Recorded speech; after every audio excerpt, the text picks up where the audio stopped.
प्यारी साथियों नमस्कार। कैसे हैं आप सभी लोग? उम्मीद करते हैं बहुत बढ़िया होंगे और आप सभी की पढ़ाई भी बहुत ही अच्छी तरीके से चल रही होगी। तो अभी के इस वीडियो में जो है हम क्लास 12वीं का जो है ना फिजिक्स का यानी कि भौतिकी का जो है 10 गो वीवीआई शॉर्ट क्वेश्चन बताने वाले हैं जो कि सीधे आपके 2026 फाइनल बोर्ड परीक्षा में पूछे जाएंगे। यहाँ से बहुत सारा क्वेश्चन आपका जो है मैच करेगा, बहुत इंपॉर्टेंट है। वीडियो को शुरू से लेकर पूरा अंत तक जरूर देखिएगा और इन सभी क्वेश्चन को जो है अच्छे ढंग से याद कर लीजिएगा, ठीक है। बहुत इंपॉर्टेंट है जी, ठीक है। जो कि हम वैसा प्रश्न बताने वाले हैं ना, ये हर बार आपके एग्जाम में आता है, ठीक है। और इसमें से क्वेश्चन आपका जो है फाइनल परीक्षा में बिल्कुल ही टकराने वाला है, ठीक है। तो याद कर लीजिए आप लोग। वीडियो को ज़्यादा से ज़्यादा आप लोग शेयर भी कर दीजिएगा सभी दोस्तों में, ठीक है। चलिए यहाँ पे हम लोग जो है पहला नंबर सवाल को देखते हैं।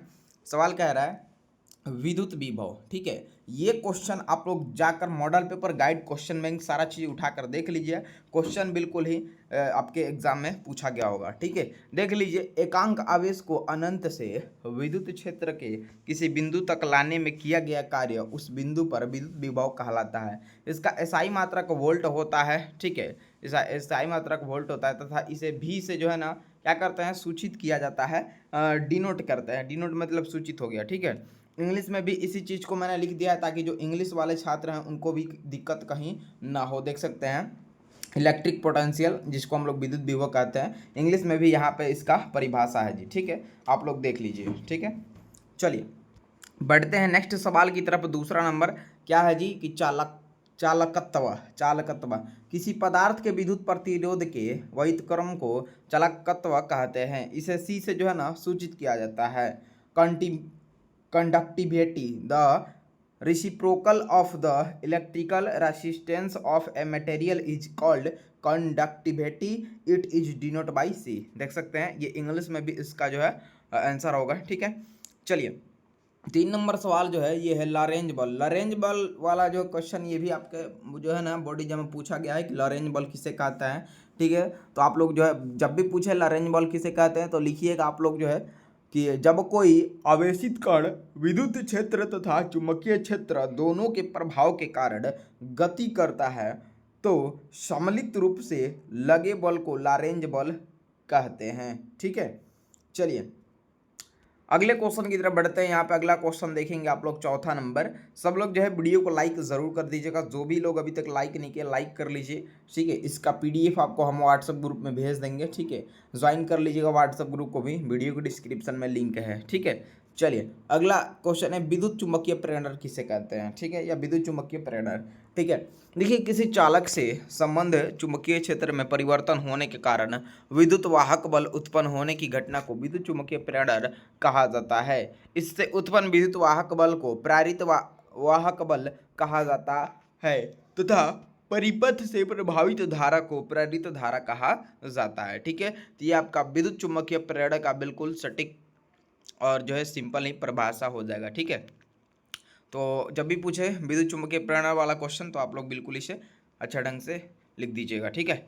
चलिए अगला क्वेश्चन 5 नंबर है और आप लोग कहेंगे कि सर आप परिभाषा बता रहे हैं। परिभाषा भी है और यहाँ से क्वेश्चन भी हो जाएगा, ठीक है। बताता हूँ कैसे है क्वेश्चन। जो है चुंबकीय क्षेत्र तो पूछता है ना जी कि चुंबकीय क्षेत्र किसे कहते हैं, पूछता है कि नहीं। तो ये आपका सब्जेक्टिव हो गया, समझ में आ रहा है ना, ठीक है। अब मैं यहाँ पे डायरेक्ट नहीं लिखा हूँ कि चुंबकीय क्षेत्र किसे कहते हैं, क्या होता है, ठीक है। समझिए ये आपका जो है चुंबकीय क्षेत्र जो है ना ये क्वेश्चन है, ठीक है। तो किसी चुंबक या धारावाही चालक के चारों ओर का वह क्षेत्र जिसमें चुंबकीय प्रभाव का अनुभव किया जा सके उसे चुंबकीय क्षेत्र कहा जाता है। इसका एसआई मात्रक टेस्ला होता है। इसका एक अन्य मात्रक गैस होता है, ठीक है।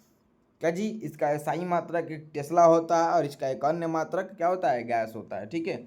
चलिए बढ़ते हैं नेक्स्ट सवाल की तरफ। अगले सवाल की तरफ बढ़ते हैं। यहाँ पे देखेंगे और ये ज़रूर लिख दीजिएगा जब भी चुंबकीय क्षेत्र वाला सवाल पूछे तो उसका जो है आंसर लिख देना है और फिर लिख देना है कि 1G बराबर 10⁻⁴T, यानी क्या हो जाएगा जी, यहाँ पे 10⁻⁴T टेस्ला हो जाएगा और 1 टेस्ला बराबर 1 W/m², ठीक है। इसे आप लोग जरूर लिख दीजिएगा, ठीक है, तभी फुल नंबर मिलता है, ठीक है। अगला यहाँ पे देखेंगे छठा नंबर सवाल को। छठा नंबर सवाल कह रहा है चुंबकीय फ्लक्स। देखिए चुंबकीय क्षेत्र में, एक सेकेंड, चुंबकीय क्षेत्र में रखे किसी पृष्ठ से अभिलंबवत गुजरने वाली चुंबकीय बल रेखाओं की संख्या को चुंबकीय फ्लक्स कहा जाता है। इसे सॉरी यहाँ पे थोड़ा सा कंफ्यूज हो रहा है, इसे थोड़ा सा आप लोग जो है ना कमेंट करेंगे, ठीक है। अभी थोड़ा सा माइंड से उतर रहा है, ठीक है। से सूचित किया जाता है, ठीक है। इसका कमेंट में पिन कर देंगे, थोड़ा सा अभी हम भूल रहे हैं, दिमाग से भी उतर रहा है, ठीक है। चलिए यहाँ पे आप लोग देखिएगा जी, 7 नंबर सवाल को कह रहा है कि आंतरिक परिवर्तन, पूर्ण आंतरिक परिवर्तन, एक second, magnetic field is called magnetic flux is denoted by, चलिए यहाँ पे देखेंगे 7 नंबर, पूर्ण आंतरिक परावर्तन, जब प्रकाश की किरणें संघन माध्यम से विरल माध्यम में प्रवेश करती है तथा आपतन कोण का मान क्रांतिक कोण से ज्यादा हो जाए तो प्रकाश की किरणें पुनः संघन माध्यम में लौट आती है। याद रखिएगा, थोड़ा सा घुमाव परिभाषा है बट इसे अच्छे तरीके से याद रखिएगा, ठीक है। चलिए एक सेकंड, जब प्रकाश की किरणें संघन माध्यम से विरल माध्यम में प्रवेश करती है ना, तो आपतन कोण का मान क्रांतिक कोण से ज़्यादा हो जाए तो प्रकाश की किरणें पूर्णतः संघन माध्यम में लौट आती है। प्रकाश द्वारा प्रदर्शित इस घटना को प्रकाश का पूर्ण आंतरिक परिवर्तन कहते हैं, ठीक है। चलिए नेक्स्ट देखेंगे यहाँ पे पॉइंट, पूर्ण आंतरिक परिवर्तन के लिए आवश्यक शर्तें जो है, पहला प्रकाश को संघन माध्यम से विरल माध्यम की ओर होना चाहिए, ठीक। दूसरा है आपतन कोण का मान क्रांतिक कोण से अधिक होना चाहिए, ठीक है। तो इसे भी आप लोग जो शर्त है, इस शर्त को भी आप लोग जो है लिख दीजिएगा। चलिए अगला सवाल यहाँ पे 8 नंबर आपके स्क्रीन पे है कि प्रकाश का व्यक्तिकरण, ठीक है। तो दो कला संबंध स्रोतों से उत्पन्न होने वाली प्रकाश ऊर्जा के पुनर्वितरण की घटना को जो है ना प्रकाश का व्यक्तीकरण कहते हैं। देखिए प्रकाश का व्यक्तीकरण 2 प्रकार के होते हैं। पहला संपोषी व्यक्तीकरण, जिसको हम लोग रचनात्मक व्यक्तीकरण भी कहते हैं, ठीक है। दूसरा है विनाशी व्यक्तीकरण, ठीक है। आप लोग इसे भी जरूर लिख दीजिएगा, ठीक है। परिभाषा यानी कि इस आंसर लिखने के बाद से जो है ये 2 प्रकार के होते हैं, कौन कौन होते हैं इसे भी आप लोगों को लिखना होगा, ठीक है। तभी जो है समझेगा, जो एग्जामिनर होगा आपका कॉपी चेक करने वाला, वो भी समझाया कि चलो बच्चा को पूरा जो है नॉलेज है, ठीक है। इसे फुल मार्क्स हम देते हैं, ठीक है। समझ रहे हैं बात को ना।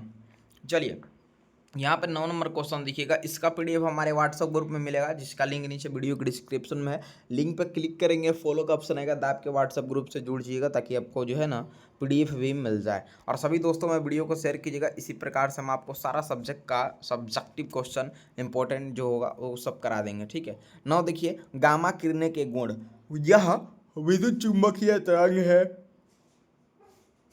गामा किरणें का जो गुण है, ये पहला है कि यह विद्युत चुम्बकीय तरंग है। दूसरा, इनमें कोई आवेश नहीं होता है। तीसरा, यह निर्वात में प्रकाश की चाल से चलता है। चौथा, यह विद्युत क्षेत्र तथा चुंबकीय क्षेत्र किसी में भी विक्षेपित नहीं होती है, ठीक है। तो ये आप चारों पॉइंट को लिख दीजिएगा जब भी गामा किरणें के गुण पूछे, ठीक है, याद रखना है आपको। चलिए 10वां नंबर सवाल है लेजर किरणें के गुण, लेजर किरणें के गुण, ठीक है। तो पहला जो है, यह एक कवड़ी प्रकाश देता है। दूसरा, इनकी ऊर्जा बहुत अधिक होती है। तीसरी, ये एक ही तरंग दैर्घ्य के प्रकाश उत्सर्जित करते हैं। चौथा, ये बिना फैले काफ़ी दूर तक जाता है, ठीक है। चलिए यहाँ पे मैंने जो है 10 क्वेश्चन बोला था और 10 को क्वेश्चन जो यहाँ पे हमने टाइप किया था खोज के, जो भी इंपॉर्टेंट क्वेश्चन था, तो यहाँ पे मैंने आप लोगों को करा दिया। वीडियो को आप लोग शेयर कर दीजिए सभी दोस्तों में, ठीक है। चैनल पे पहली बार आए तो सब लोग सब्सक्राइब जरूर कर लीजिएगा, सब्सक्राइब करके घंटी दबा लीजिए। शाम को रोज़ 7 बजे और दिन में दोपहर 10 बजे लाइव क्लास चलता है। आप लोग बिल्कुल दोपहर 11 बजे से और शाम में 7 बजे से लाइव क्लास चलता है। आप लोग बिल्कुल भी जुड़ना ना भूलिए, चैनल को सब्सक्राइब कर लीजिए। बहुत ही अच्छे ढंग से सारा सब्जेक्ट का तैयारी यहाँ से आपका कंप्लीट हो जाएगा एग्जाम से पहले, ठीक है। तो आप लोग सब्सक्राइब कर लीजिए चैनल को और इस वीडियो को सभी दोस्तों में शेयर कर दीजिए और एक बार कमेंट करके जरूर बताइएगा कि आप लोग कौन से जिले से हैं, ठीक है, कहाँ से वीडियो देख रहे हैं, ठीक है। धन्यवाद।